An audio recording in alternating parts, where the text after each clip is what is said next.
ನಮಸ್ಕಾರ ಎಲ್ಲರಿಗೂ ಮದರ್ಸ್ ರೆಸಿಪೀಸ್ಗೆ ಸ್ವಾಗತ. ಇವತ್ತು ನಾನು ನಿಮಗೆ ಆರೋಗ್ಯಕರವಾಗಿ ಬೆಲ್ಲ ಹಾಕಿ ಕ್ಯಾರೆಟ್ ಹಲ್ವಾ ಹೇಗೆ ಮಾಡೋದು ಅಂತ ತೋರಿಸ್ತಾ ಇದ್ದೀನಿ. ತುಂಬ ರುಚಿಯಾಗಿ ಮತ್ತು ಬೇಗನೆ ಕುಕ್ಕರಲ್ಲಿ ಮಾಡ್ಬೋದು. ಹಾಗಾದರೆ ಬನ್ನಿ ಇದನ್ನು ಹೇಗೆ ಮಾಡೋದು ಅಂತ ನೋಡೋಣ. ಮೊದಲಿಗೆ ನಾನು 1 ಸ್ಪೂನಷ್ಟು ತುಪ್ಪ ಹಾಕಿಬಿಟ್ಟು ಗೋಡಂಬಿ ದ್ರಾಕ್ಷಿಯನ್ನು ಫ್ರೈ ಮಾಡ್ಕೊಳ್ತಾ ಇದ್ದೀನಿ. ಸ್ವಲ್ಪ ಕಲರ್ ಚೇಂಜ್ ಆಗುವವರೆಗೂ ಇದನ್ನು ಫ್ರೈ ಮಾಡಿದರೆ ಸಾಕು. ನೋಡಿ, ಈ ರೀತಿ ಫ್ರೈ ಮಾಡ್ಕೋಬೇಕು. ಇವಾಗ ಇದನ್ನು ಒಂದು ಪ್ಲೇಟಿಗೆ ಹಾಕ್ಕೊಳ್ತಾ ಇದ್ದೀನಿ. ಇಲ್ಲಿ ನಾನು 3 ಕಪ್ನಷ್ಟು ಕ್ಯಾರೆಟನ್ನು ಈ ರೀತಿ ತುರಿದು ಇಟ್ಕೊಂಡಿದ್ದೀನಿ. ಇದನ್ನು ಈ ಕುಕ್ಕರಿಗೆ ಹಾಕ್ಕೊಳ್ಳೋಣ. ಆಮೇಲೆ 1 ಕಪ್ನಷ್ಟು ನೀರು ಹಾಕಿಬಿಟ್ಟು 1 ವಿಜಿಲಷ್ಟು ಕುದಿಸಿದರೆ ಸಾಕು. ಯಾವ ಕಪ್ಪಲ್ಲಿ ನಾನು ಕ್ಯಾರೆಟ್ ತುರಿ ತೊಗೊಂಡಿದ್ದೀನಿ ನೋಡಿ, ಅದೇ ಕಪ್ಪಲ್ಲಿ ನೀರು ಹಾಕ್ಕೊಂಡಿದ್ದೀನಿ. ಇವಾಗ ನೋಡಿ, ಇದು ತಣ್ಣಗಾಗಿದೆ. ನೀರು ಕೂಡ ಚೆನ್ನಾಗಿ ಡ್ರೈ ಆಗಿದೆ. ಈ ರೀತಿ ಡ್ರೈ ಆಗಬೇಕು ನೀರೆಲ್ಲ. ಇಲ್ಲಿ ನಾನು 1 ಗ್ಲಾಸಷ್ಟು ದಪ್ಪ ಹಾಲು ಹಾಕೊಳ್ತಾ ಇದ್ದೀನಿ. ಜಾಸ್ತಿ ತೆಳ್ಳಗೆ ಹಾಲನ್ನು ಹಾಕೊಳಕ್ಕೆ ಹೋಗಬೇಡಿ, ಸ್ವಲ್ಪ ದಪ್ಪಗಿದ್ರೆ ರುಚಿಯಾಗಿ ಬರುತ್ತೆ ಹಲ್ವಾ. ಇದು ಈ ರೀತಿ ಡ್ರೈ ಆಗ್ತಾ ಇರಬೇಕು. ಇಲ್ಲಿ ನಾನು ಸ್ವಲ್ಪ ಕೇಸರಿನ ಹಾಕೊಳ್ತಾ ಇದ್ದೀನಿ.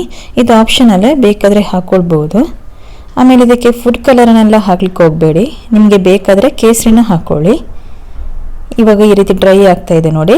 ಇಲ್ಲಿ ನಾನೀಗ 3/4 ಕಪ್ನಷ್ಟು ಬೆಲ್ಲದ ಪುಡಿ ಹಾಕ್ಕೊಳ್ತಾ ಇದ್ದೀನಿ. ಇದು ಆರ್ಗ್ಯಾನಿಕ್ ಬೆಲ್ಲದ ಪುಡಿ.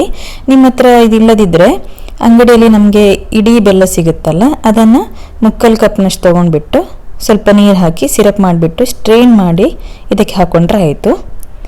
ಇಲ್ಲಿಗ ನಾನು 3 ಸ್ಪೂನಷ್ಟು 1 ಸ್ಪೂನ್ ಹಾಗೆ ತುಪ್ಪನ ಹಾಕ್ಕೊಳ್ತಾ ಇದ್ದೀನಿ. ನಾನು ಸ್ವಲ್ಪ ಜಾಸ್ತಿ ತುಪ್ಪನ ಹಾಕ್ಕೊಳ್ತಾ ಇದ್ದೀನಿ, ತುಂಬ ರುಚಿಯಾಗಿರುತ್ತೆ. 3 ಸ್ಪೂನಷ್ಟು ತುಪ್ಪ ಇದಕ್ಕೆ ಸಾಕಾಗುತ್ತೆ. ನೋಡಿ, ಈ ರೀತಿ ಚೆನ್ನಾಗಿ ಇದನ್ನು ಮಿಕ್ಸ್ ಮಾಡ್ತಾ ಇರಬೇಕು. ತುಪ್ಪ ಹಾಕಿದ್ರಿಂದ ತುಂಬ ಚೆನ್ನಾಗಿ ಪರಿಮಳ ಕೂಡ ಬರುತ್ತೆ.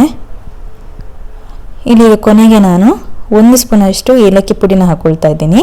ಹಾಗೆಯೇ ಹುರ್ಕೊಂಡಿದ್ವಲ್ಲ ದ್ರಾಕ್ಷಿ ಗೋಡಂಬಿ, ಅದನ್ನು ಕೂಡ ಇದಕ್ಕೆ ಹಾಕ್ಕೊಳ್ತಾ ಇದ್ದೀನಿ. ಆಮೇಲೆ ಇದಕ್ಕೆ ಸ್ವಲ್ಪ ಪಿಸ್ತಾನ ಈ ರೀತಿ ಸಣ್ಣ ಸಣ್ಣದಾಗೆ ಕಟ್ ಮಾಡಿಕೊಂಡು ಹಾಕ್ತಾ ಇದ್ದೀನಿ.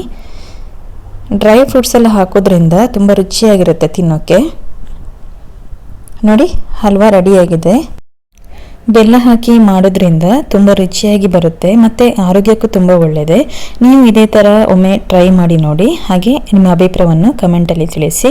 ನನ್ನ ಈ ರೆಸಿಪಿ ನಿಮ್ಗೆ ಇಷ್ಟ ಆದರೆ ಪ್ಲೀಸ್ ಸಬ್ಸ್ಕ್ರೈಬ್ ಮಾಡಿ, ಲೈಕ್ ಮಾಡಿ, ಶೇರ್ ಮಾಡಿ. ಹಾಗೆ ನನ್ನ ಈ ಚಾನಲನ್ನು ಸಪೋರ್ಟ್ ಮಾಡ್ತಾಯಿರಿ. ಮುಂದಿನ ಮತ್ತೊಂದು ರೆಸಿಪಿಯೊಂದಿಗೆ ಮತ್ತೆ ಬರ್ತೀನಿ. ಅಲ್ಲಿವರೆಗೂ ಧನ್ಯವಾದಗಳು.